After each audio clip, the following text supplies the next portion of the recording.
Good afternoon, everyone. I'm Sonal Pandey, the Assistant Dean of Alumni Relations at NYU School of Professional Studies, and it is my pleasure to welcome you to this afternoon's very special session featuring our new Dean Angie Kamath in conversation with SPS Alumnus Jonathan Kim.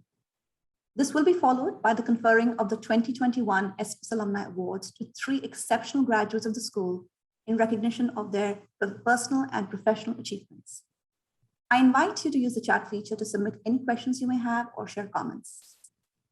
Without further ado, I would like to introduce Jonathan Kim. Jonathan earned a BS in Hospitality and Tourism Management from the NYU School of Professional Studies, Jonathan M. Center of Hospitality in 2009. He is the founder and managing partner of Red Badge Pacific and is responsible for the development and implementation of the platform and all its investment activities. Jonathan is also the founding principal of Mia Capital, a multi-family investment platform that focuses on real estate and venture capital investments in the US and Asia, and the founding partner of Arrow Venture Partners. And if this was not enough, he also serves on the NYU President's Global Council, the NYU Alumni Association, the Tisch Center Advisory Board, and the Milken Institute YLC. He formerly served as an NYU Young Alumni Trustee and also was an adjunct professor at the Tisch Center. Jonathan has truly experienced NYU from all perspectives as a student, alumnus, faculty, and advisor to the university's leadership.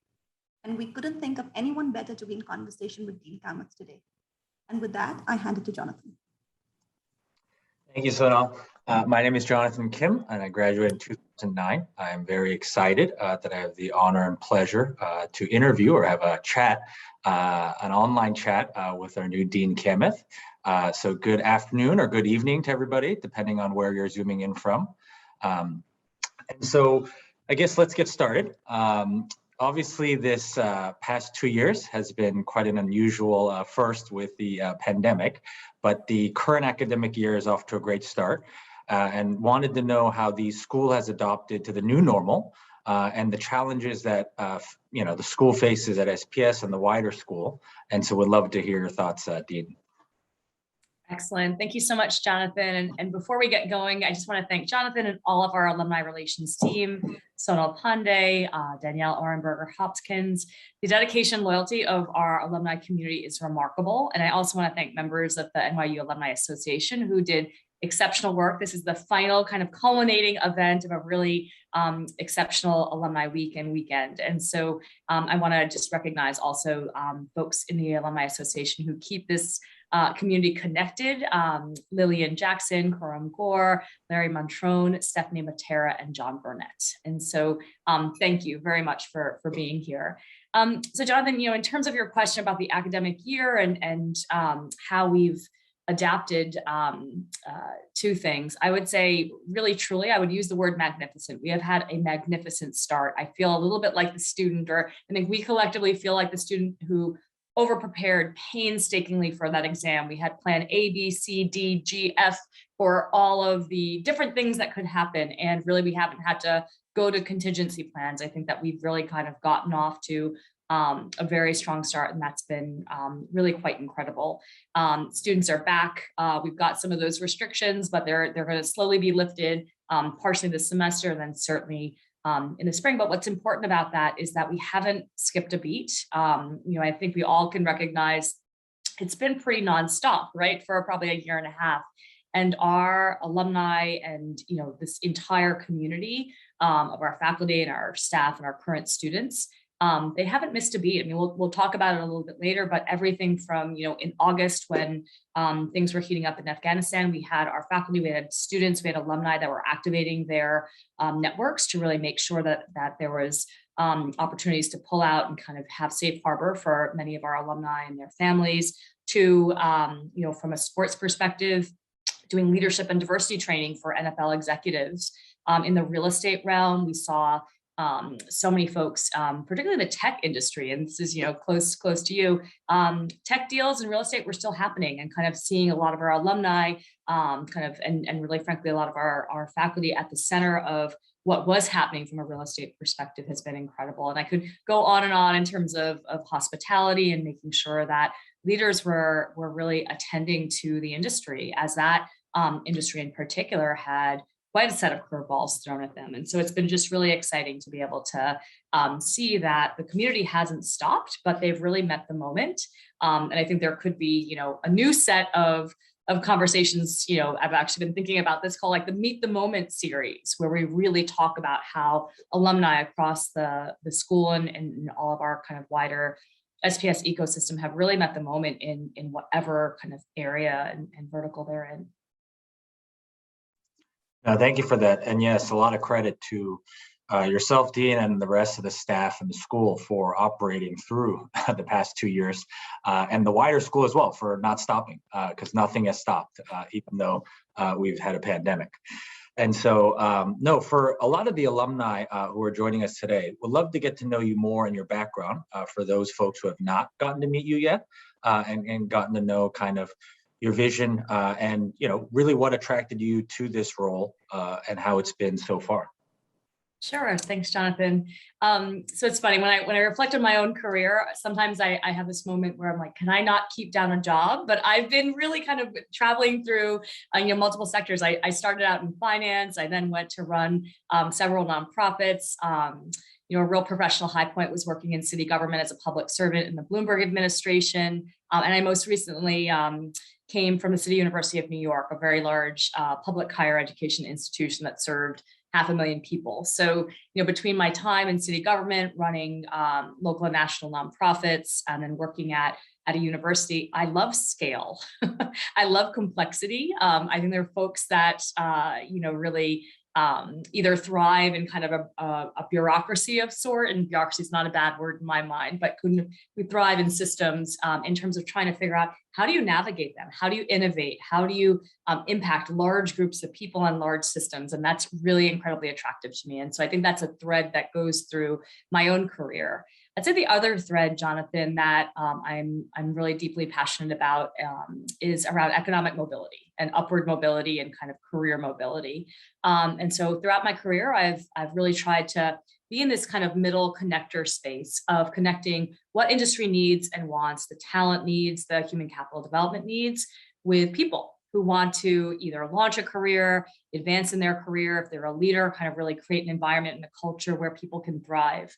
And education sits right in the middle of that in terms of connecting what the needs of industry and the needs of people, all with the notion of a very kind of strengths-based perspective that folks are lifelong learners. Everyone is always constantly learning and teaching. We're all teachers and learners to one another. And so I get really excited about what that looks like. And so landing here at SPS is really quite, frankly, sort of a dream job for me to be able to be within an esteemed, global, highly respected academic institution, to be able to have the ability to create new programs, to connect industry to our programs, to be able to connect our learners, our students to new opportunities, and to make that cycle of lifelong learning come alive. And so I get extremely excited when I think about connecting alumni, and we'll talk about it later in terms of some of the pieces that have been some of my perspectives in terms of what surprised me. But we've got folks that are at the start of their career that want to mentor other peers, so second years who want to mentor first years, and we've got titans of industry who want to give back and create junior boards for alumni. And so that whole spectrum of giving back and getting involved is really interesting to me. And again, it just goes back to the point that wherever we are in our career, we're teachers and learners at the same time, and our school, I think, embodies that. No, we're very lucky to have you on board. And I think what resonated is the word complexity. Obviously, within our school, we have many schools, and we are a part of NYU within many other schools. And so I think that very much summarizes, obviously, the interrelations between us as SPS and also within the school.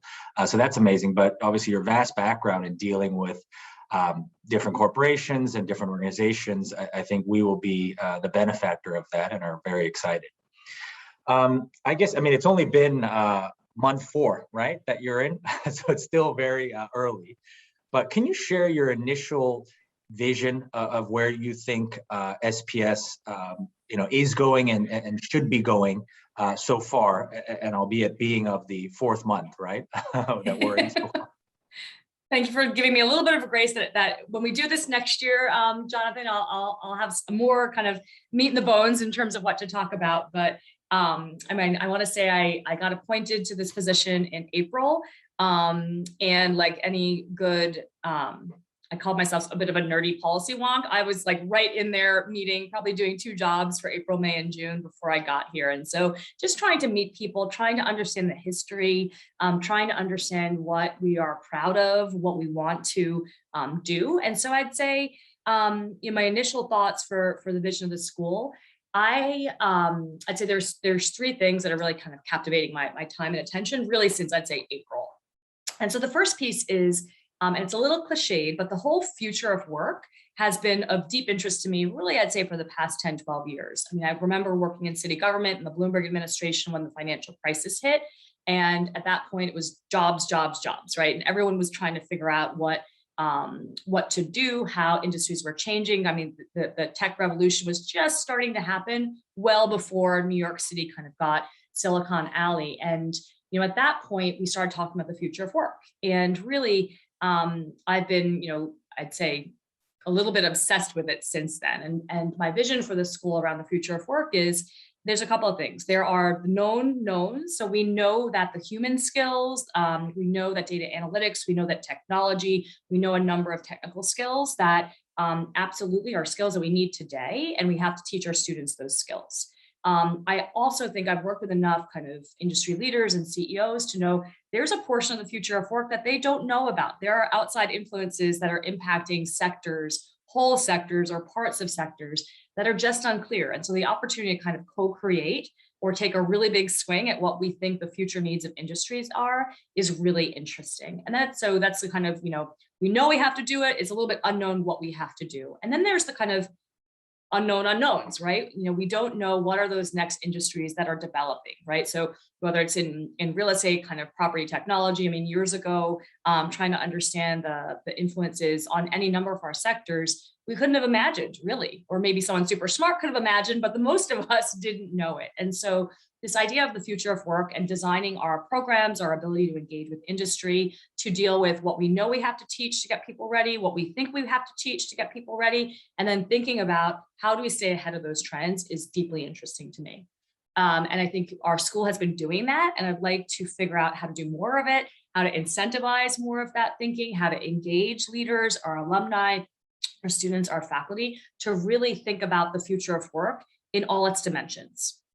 I'd say the second piece that's very captivating to me, and again, we've been doing it, and I want to figure out how to amplify it, how to support it, how to incentivize it, how to make investments, is around this notion of lifelong learning. So I said it, earlier, at different points in time throughout our own career trajectories, we're teachers and learners, right? When you were a student, I'm sure that you were, working in those 2 domains. And so the notion of lifelong learning is really important. And we are so perfectly situated. I mean, literally within the NYU community, every school has its strength. Our superpower is the fact that we have 1,300 faculty, both full-time and adjunct, who are out there in industry every day. And they know what's happening. They know what new, folks who are starting their careers need. They know what the executives need. They know what they need to be able to meet the moment. And so this notion of SPS being this lifelong learning place is important. We'll probably get to it a little bit further, but big consumers of our continuing education and executive education programs are our alumni, and not just SPS alumni, but NYU alumni. And so I think that we can be much more explicit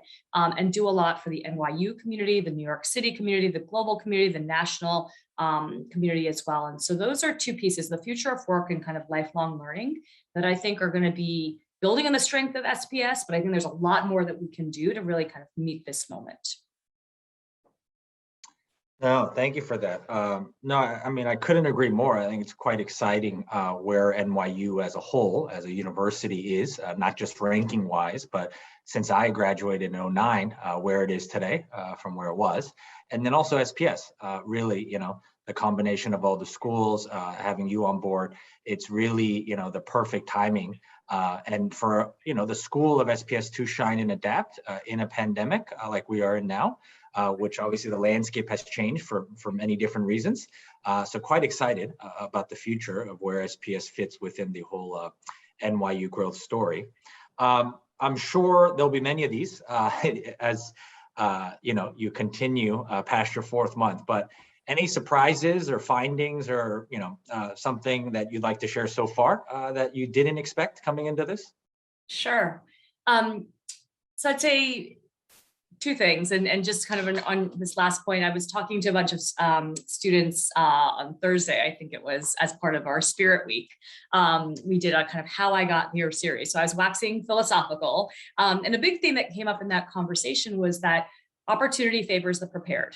And, just really thinking about how do we best prepare ourselves for this moment is really important. And so to answer your question, surprises, I'd say meeting our current students, they are incredibly driven. I used to think I was a pretty driven person, and meeting these 18, 19-year-olds who are sort of like, I come from a family business in hospitality. I know I want to enter kind of sports management.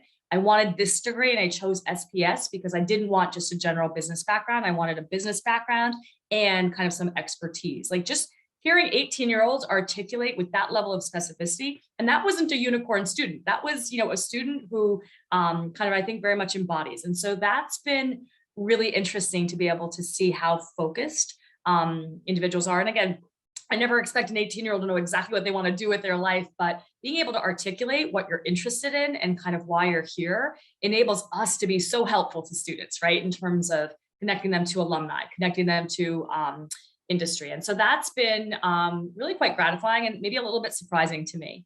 I'd say on the other end of the spectrum, we have so many incredibly accomplished alumni like yourself, who, again, I don't know, Jonathan, how you fit all of this in. Like as Sonal was going through your background, all of the groups and ways that you're giving back in addition to your day job is really impressive. And so that's another real, very important surprise to me. Just the degree to which I met, a few weeks ago at our Women in Real Estate conference, a young alumni 2 years out, and she's like, here's my email. I very much want to talk to other women who are in real estate because it's, there's not that many of us, and I want to be able to mentor folks. And so someone who's, early on their career, and then similarly, we've got folks who, are David Hirsch, who is, an alumni, and he's on our advisory board. He's on my dean's advisory board, as well as, a variety of work within SHAC and, conversations with him that are just emerging, but thinking about, we have these alumni boards and how do we start kind of developing more ways for maybe more recent alumni? Should we develop a junior board? And so I just think that spectrum of folks, whether they're, recent grads, 5 to 10 years out or longer, is really impressive. And I think that has been quite exciting to me. Again, NYU is a big place.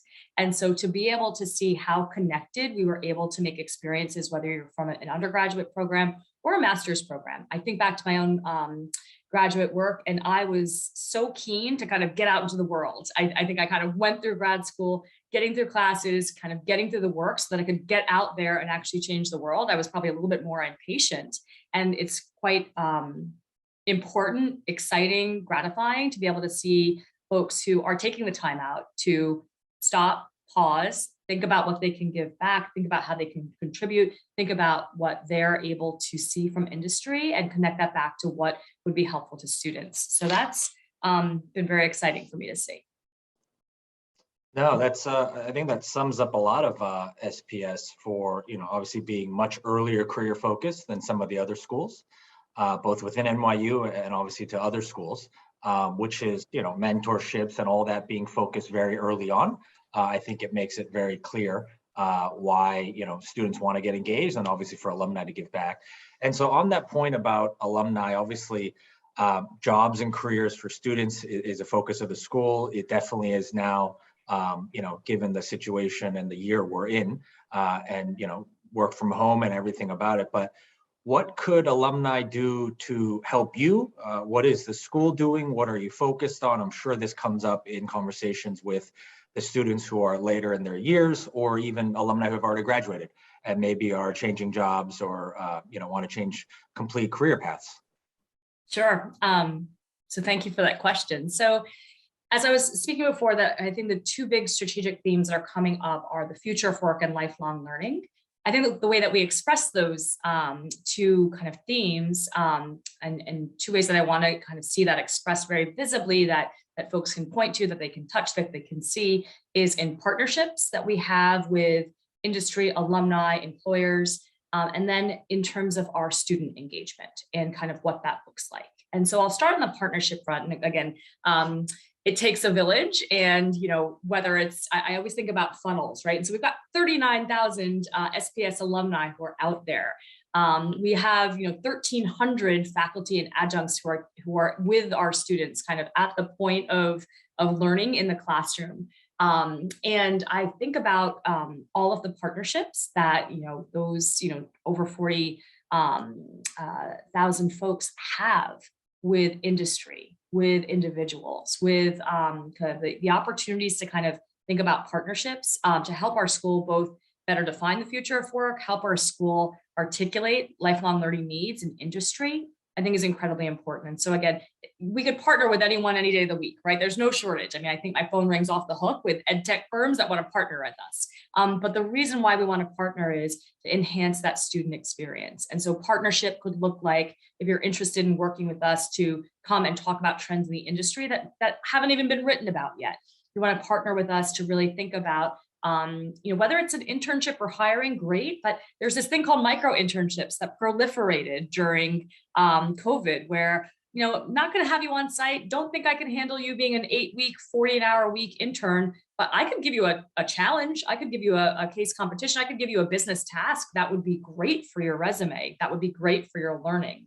And so I think partnerships that really enhance our ability to kind of give those students the experiences, help us understand trends that are kind of, again, not yet written about or that we're living through, and then articulating what that might translate into in terms of a course, a program, or a vision, or a new degree. That's incredibly important. And so open invitation to really engage in those conversations. If you've got a partnership, again, as an alumni with your organization, if you have something personally that you want to be able to share in a classroom, if you are part of a membership association or a trade association that you think, my goodness, they would be an awesome partner to SPS, I really want to think about focusing in on that. So the other way that that we can really think about engaging is, again, I think about that funnel, and I was on a session earlier with parents, and I was saying that on some level we have a 7-person Wasserman Career Center Career Development Engagement Center. On the other hand, we've got 1,300 faculty who are with our students. I would call them an extension of the Career Services Office. And really, I would call the 39,000 alumni an extension of that Career Services Office. And so always want to be really explicit. I think people are coming to us to get great education and launch their careers or thrive in their careers. And so constantly thinking about ways to network, whether you're, and what I'd say about the networking is, I think there's a very important special role for recent alumni to play, to really engage. There's something about seeing someone who just most recently walked in your shoes that's quite important. I also think there's something incredibly inspiring and motivational to be able to engage as someone who's out more than 5, 10, 20, whatever number of years, to be able to come back and sort of say, here was my journey. Your journey will be different, but here's how it looked for me. And so I want to think about with Sonal, with the Alumni Association, how to kind of pretty explicitly tap into kind of 2 groups of alumni, probably for different reasons. And so those are some of the pieces that are kind of going through my mind, again, in month 4, but having, I've been pretty active in my own alma mater and have seen a lot of transitions happen. And then also kind of just having been in higher ed, I think there's a bit of a formula to this, and if done well and executed well, it taps into motivations and benefits for everyone on all sides. So it's not just about alumni giving back. Alumni will get a whole heck of a lot out of it as well if we do it right. No, thank you for that. No, very much agree on all the points you said. In how to keep alumni engaged, and obviously you mentioned current students, kind of recent alumni, and then alumni, and those 3 groups are very different. And I think from my experience, being in school, the student clubs obviously are training grounds for recent alums to be involved, and then alums, right? And so that's very important. I know school has even when I was there, has done a great job, and they continue to. On the alumni front specifically, given right now that we can't be in person, obviously, and a lot of them are still virtual, but very much kind of where SPS as a school was going, which is very global, which I think a lot of the alumni who aren't recent alumni may not know about SPS and how global it is. And even these webinars and Zooms that were happening even before the pandemic that were quite common, because I remember hearing it as an alumni. And so kind of your thoughts on how you think about, getting ahead of this and staying ahead of it, and then also taking advantage of the opportunity that we're given. Yeah, it's a great suggestion, and I think the team did an awesome job pivoting, and we'll talk a little bit later about joining the Violet Network, where we were the first one. And again, I love that our staff, I share this with our staff, a little bit competitive. It's nice to be out there, and I think, part of the DNA of our school is to be experimental, to kind of be out there, to be kind of first to try things out. We're always raising our hands to be part of it. And so we did that with the Violet Network. And so the fact that I can sort of say we've got 39,000 folks that are living alumni in the SPS network that are out there that can be searchable. Something like 10,000 interactions have happened in the past few months with, I think, nearly 3,000 alumni who are kind of very active on the network. So I think the first piece is really making sure that we are connecting ourselves to this community.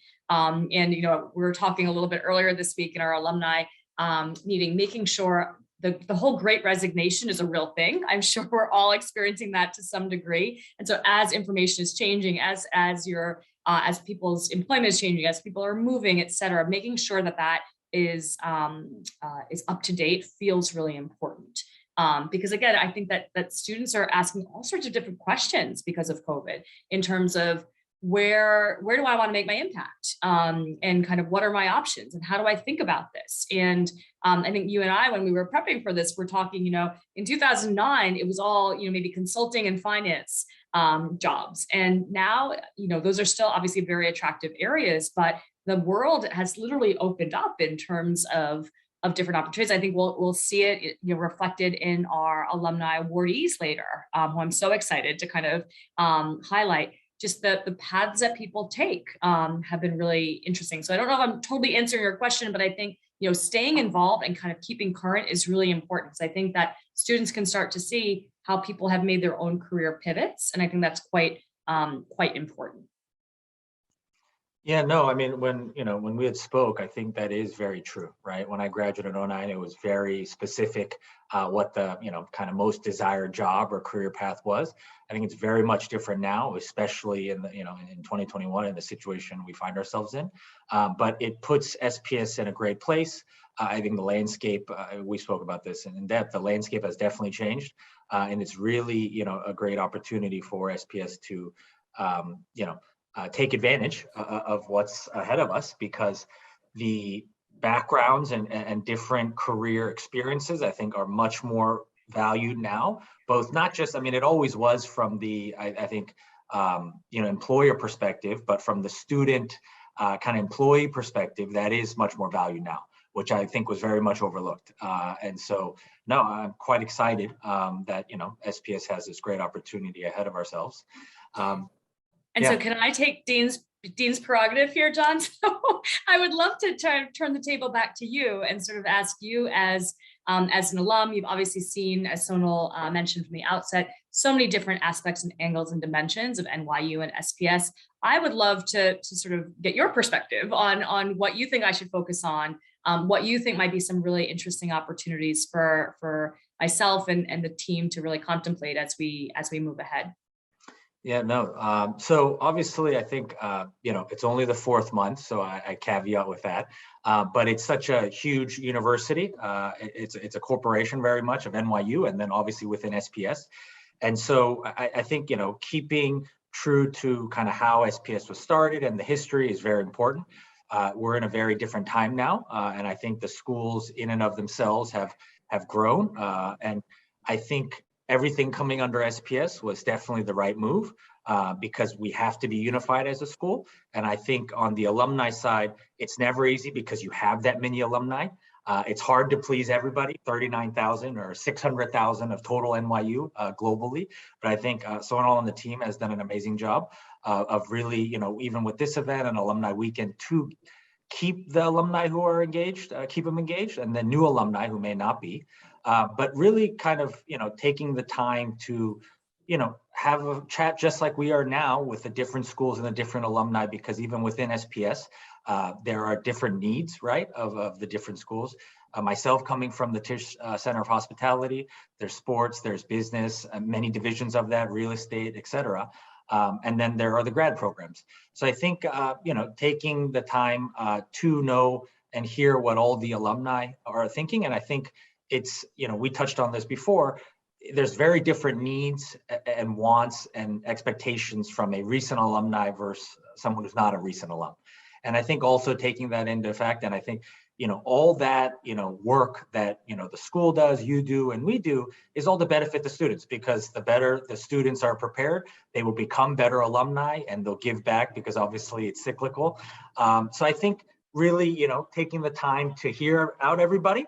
And then obviously, once the strategy is set by yourselves in the school, is we all support that, because at the end of the day, we all have one common goal, which is get the current students the best jobs they can, and they will become alumni and give back. So I think as we all take the time, and hopefully all the alumni joining in take the time to get to know you as well, so that we can all figure it out together, because it's definitely I don't think it's an easy road, especially with the landscape we're given, because I think SPS could take huge strides given the current landscape, which will take everybody's effort. But no, quite excited. I think it's just everyone to start, kind of listening and put their listening hats first, and then figuring out what's the best strategy, which again, as we all know, living in 2021 may change tomorrow. But given all the staff and the type of resources we have at NYU, and especially SPS, I'm quite excited. That's great. Thank you. And again, what I've heard from my time so far, and again, what I've heard is that folks want to get involved, and that there's this tension, and it's not even a tension, it's this balance. I think balance is the much more appropriate word, between understanding kind of SPS and its school, and again, the interplay, for example, right, between global affairs and sustainability and inclusive development is really real, right? And so kind of figuring out how we have our alumni and our colleagues from the Center for Global Affairs in conversations on sustainability with folks from real estate. And so there's a lot of opportunity to kind of have that school-wide perspective. And I've also heard there's also, for some and in some conversations, a deep interest in kind of going really deep with folks that are in the sports management, or again, CGA or real estate or hospitality. And so I'm really interested in balancing the two. I think the team has done a brilliant job organizing ourselves. And I keep saying 39,000, it's 22,000 SPS alum are on the Violet Network. I think the total number is 39,000. So sorry for that misnumbering before, but I think that we always want to balance the kind of where we have strength in numbers as a school, and where we want to kind of go deep and kind of dive into the different areas of expertise that we have. And so that's going to be a really fun challenge to experiment with. I'm an ideas person, so I will throw out 10 trial balloon ideas. Some will be perfect, some will be terrible, some will be a great idea but the wrong time. And so I'm always constantly kind of challenging the team to just generate the ideas, and we're going to hit on kind of ways to kind of deal with some of these areas that we want to innovate in. And so that's really helpful, Jonathan. So thank you so much. I know that we want to keep our time moving here, and so I think that we can, start to move to the next portion of the conversation in terms of just talking about some of the opportunities that we have, and then getting to the drum roll, please, the announcement for our alumni awardees. Sound good? Perfect. Thank you. Excellent. Jonathan, thank you so much. Thank you. Really appreciate this. Thank you. And so mentioned the Violet Network, and I'm very excited. I'm a very data-driven person, so the notion of databases, I feel like I could talk about forever. So I'll stop over-indexing on that in terms of this 1 hour together. But I do want to make sure that we're encouraging everyone to use this new digital platform that we have. As I mentioned, we've got 22,000 of, so nearly over half of the entire NYU database is our alumni and our students that are already on the platform, using it for connecting, for mentoring with each other globally. And so we have a very particular hub. So when you kind of go to the Violet Network, you can find that, and we have something like 300 webinars, we have 100 events with industry, kind of focusing on identity and kind of regional groups. And so information, I think Sonal has been putting information in the chat. There was one quick question that came up, and again, I am always available. It's my job. People have been sort of saying, well, you're so busy, I don't want to bother you. It is my job to work and interact with all of you and to kind of really make sure that I'm listening. And so please don't be shy and don't be a stranger. Really good quick question came on in terms of the role of diversity, equity, and inclusion, and my philosophy on that, and kind of how that fits into the school. You know, I'm sorry that I didn't mention it, because it's just like kind of so much a part of kind of how I think, what I've been doing. And again, when I think about that spectrum of lifelong learners, I mean, the under part to it is we have an opportunity as a school, and I think we have done this to a large degree, but I see huge opportunities. We have a broad set of learners that I think we have a responsibility to reach out to think about, to kind of create programs. And diversity and equity and inclusion is everything from making sure that we're naming it, that our faculty and staff reflect our student body.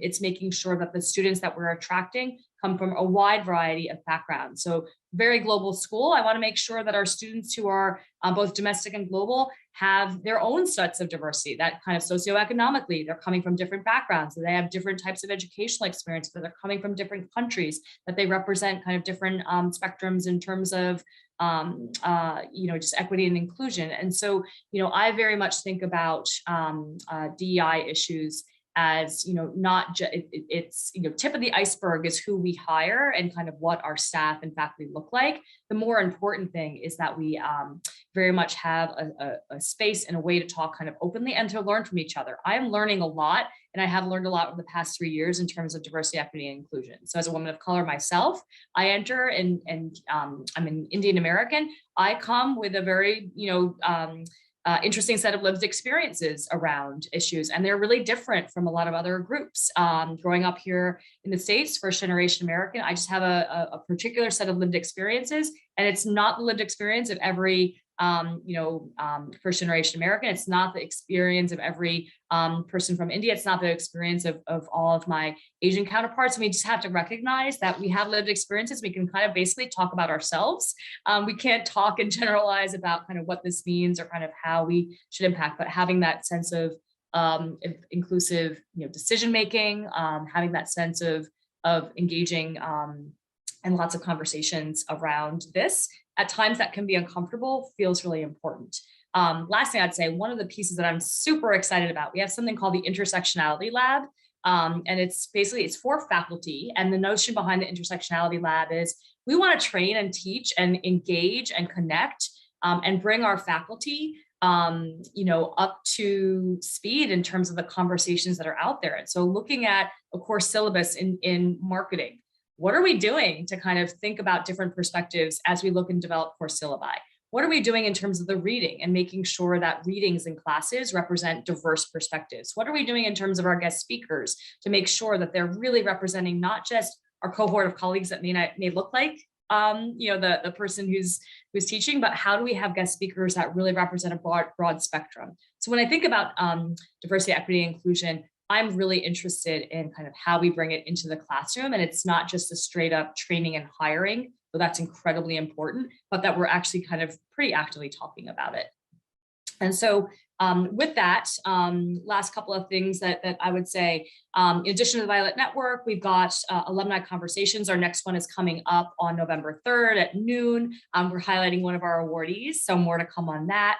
And then again, the team has done an excellent job with a whole extensive roster of virtual events. Jonathan, you asked the question in terms of what this might look like, what engagement might look like, and how do we adapt going forward as we come out of COVID. And so Zoom events and virtual webinars, they're here to stay, because with our global network, there's no other way to kind of get, you know, a perspective from Bangladesh and China and Chile and Brazil and Nigeria in the same room. So we are thrilled with the notion that we can do that, but we also are really thrilled and are going to be working hard to make sure that we've got those in-person ways to connect as well. And so I'd say with that, I think that we can transition to the SPS Alumni Awards portion of the program. And so I'm now incredibly honored to present the SPS Alumni Awards to 3 valued members of the SPS alumni community. We received dozens of nominations, and so it was hard to choose, but these 3 individuals are worthy recipients nominated for these honors by their fellow alumni. And so we are incredibly proud to have them as part of our community. And so I think we'll go to some slides that are highlighting folks, but I'm going to be pleased to present the 2021 Distinguished Alumna Award to Jillian Gatcheco-Cantada. Jillian graduated with a master's in publishing and digital and print media in 2012 and is one of the most prominent female graduates of the program. She's dabbled in magazine, book, and digital publishing from her first job as an entertainment writer in the Philippines for a TV's network website. She had a stint as an acting assistant editor at Bonnier Corp in New York, and she's leading and she has led digital transformation for Cosmopolitan Philippines as editor-in-chief for 6 years. After 15 years of focusing on editorial work, she transferred to the tech side of the industry March 2021. She now heads the new products and platforms department in Summit Media, the largest leading digital lifestyle network in the Philippines. Jillian has also been recognized with the William Randolph Hearst Endowment for Magazine Media Scholarship, and she was the Convocation Awardee for Excellence in Magazine Media during her time at SPS. She is an active and engaged alumna, having spoken at the NYU Asia Conference a few years ago. Jillian, through this award and recognition, we celebrate your amazing professional achievements. Your story has inspired so many international alumni and students who understand that they can contribute significantly to media brands in their home countries and showcase their talents to a global audience. Please join me in congratulating Jillian. Jillian, we now have a short acceptance video from Jillian. I'm incredibly grateful and honored to be receiving this Distinguished Alumna Award. It's been 9 years since I graduated from the publishing program, and to this day, my time in NYU is in my life's top 5 experiences. Even though it was just a 2-year program, as an international student from the Philippines, I felt like my world became bigger in New York. Because NYU doesn't just offer a classroom experience. You get a chance to really see the city, have mentors from the industry you're in, intern at top companies, and eventually get hired. It opens up opportunities for you that you need to seize and build on and truly make your own. NYU gave me the skills and confidence to go after my dream job to become Cosmopolitan's editor-in-chief and eventually to become deputy editorial director in the Philippines' top lifestyle network. But it also gave me the courage to shift careers and go into tech and pursue things fearlessly, even if I know it's something completely new. I don't think you ever really leave the school. I know that I can go to another corner of the world and find a teacher or a friend who've made an impact in my life during my stay in the school. And there's deep comfort in that. I dedicate this award to my family, especially my sister Geraldine, who lives in New York, who made it possible for my world to become bigger and brighter. And to Andrea Chambers, Center for Publishing Executive Director, I'm really humbled by this award. A lot of good things happened in my life because of your publishing program. Thank you so much. #Violet Pride. That was awesome. I'm now pleased to recognize Matthew Gaeta with the 2021 Distinguished Young Alumnus Award. Matthew is the CEO of Gaeta Sports Management, also known as GSM. He graduated with a bachelor's in sports management in 2012, and at the age of 21 became one of the youngest Major League Baseball Players Association certified agents. Today, Matthew is the sole agent of over 80 professional baseball players, having negotiated their contracts at the major, minor, and international levels.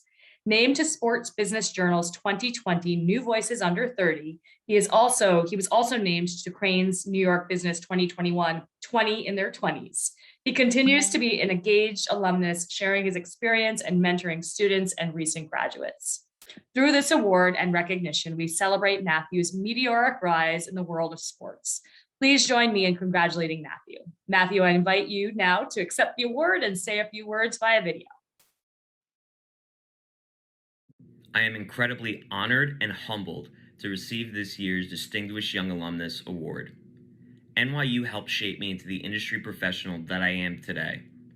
During my time as an undergraduate, I had the invaluable opportunity to learn from professors who were professionally accomplished, transparent, accessible, empathetic, and provided an industry-centric approach to course-related material. The unwavering support and guidance from NYU and SPS faculty and staff is what makes this institution such a special place. Lastly, I would like to dedicate this award to my parents, Mark and Christine, and my brother, Christopher. Without your unconditional love and encouragement, none of my accomplishments would be possible. Thank you, and congratulations to the other award recipients as well.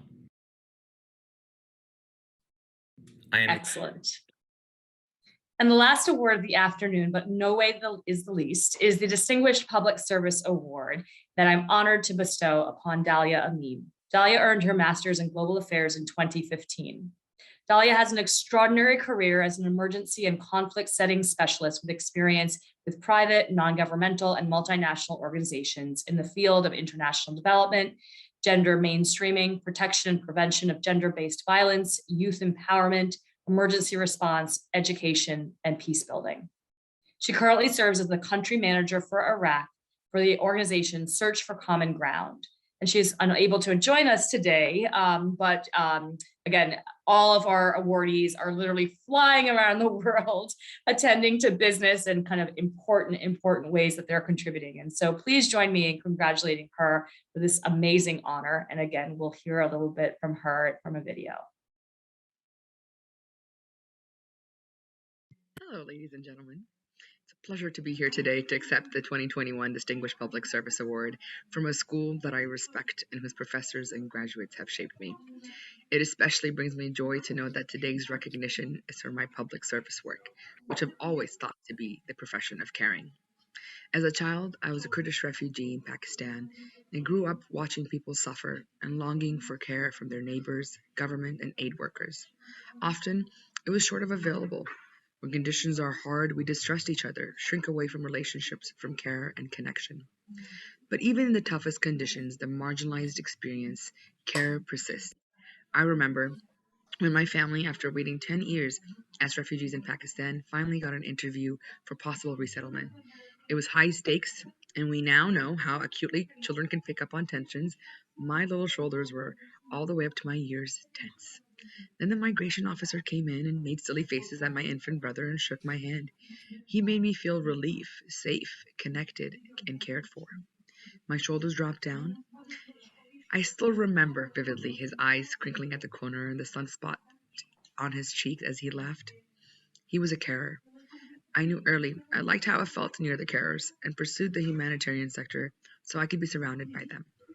In the last decade, I've had the honor of leading teams of hundreds of local carers who've held healing circles for women who escaped ISIS slavery in Iraq, who've distributed aid to the most vulnerable in Uganda, and who've mentored young girls blossom into local leaders in Colombia, to name a few. Like I said, I'm surrounded by the carers. Even when conditions get tough, when I want to harden and disconnect, I'm part of a community that's steadfast in their care work and remind me why it's my life's purpose. In this time where care feels short of available, when conditions are hard, I invite all of you to resist shrinking away from each other and soften into the care that's always to be found.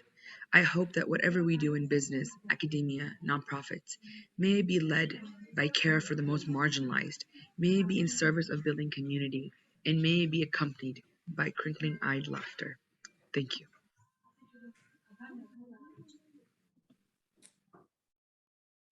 I think before I make special note of one of our additional alumna, Alexander Clare, I do want to just say that what we can see, and I think what you probably all heard from Jillian, from Matthew, from Dalia, is that they are bold, they're entrepreneurial, they're risk takers, they're confident. And I don't know that you can be any of those things when you don't, or without rather, the support of a community, support of folks directly around you, and support of, again, teachers and learners that help you kind of get stronger every day. So again, congratulations and just kind of heartfelt love and enthusiasm for Jillian, for Dalia, and for Matthew. And so finally, I wanted to make a very special mention of another alumna, Alexander Clare, who has been honored by the university, by NYU, with the 2021 NYU Alumni Changemaker Award for her groundbreaking work transforming conflict-afflicted youth into tech leaders through her nonprofit, Recoded. Co-founded with the backing of the NYU SPS Center for Global Affairs and mentorship of NYU professor and director of the Governance Lab, Beth Simone Novak, Alexander has created an incredible organization. Using a blend of immersive courses, mentorship, career support services, the organization has equipped over 600 youth in Iraq, Lebanon, Turkey, and Yemen, many of whom are refugees, with the skills to pursue careers in software development and user design experience. This winning model has transformed Recoded into the largest digital upskilling initiative for underserved youth in the Middle East. The organization has placed over 90% of its fellows in paid employment. Again, congratulations, Alexandra. We won't be hearing from her, but we really honor her work and are so proud that you were recognized by the university as an alumni changemaker. And so I encourage you to visit our school website to learn more about all of our honorees by viewing special episodes on our web series, Alumni Conversations, that showcase their amazing journeys. And it's all available on our website. And I think that Sonal has actually posted the links in the chat, and we'll be sending out, I'm sure, recaps next week. And so I think, in closing, I just want to say that our alumni are truly the embodiment of SPS, by being focused on impact in the industries of their choice, by being focused on community, by being powered networkers. They really embody the values of our school, and we're grateful to all of you for what you're doing to support our initiatives, to support each other, and to really, quite frankly, make great change in the world. Our students and the alumni community are living in unprecedented times, and what I said earlier is I really want to, honor and think about the fact that so many folks are really meeting this moment, and that's incredibly important to kind of both have gotten us through the past year and a half, but looking forward, I'm incredibly excited. So thank you for joining us this afternoon. It is a culmination of a long and wonderful kind of alumni week and weekend. So don't forget to check out all of the playbacks of all of our sessions that are now available on demand. I wish you all good luck, good health, and stay in safe spirits and stay in safe spirits, stay in high spirits and stay safe and be well. Jonathan, Sonal, Danielle, and others, thank you so much and have a great afternoon, everyone. Thank you.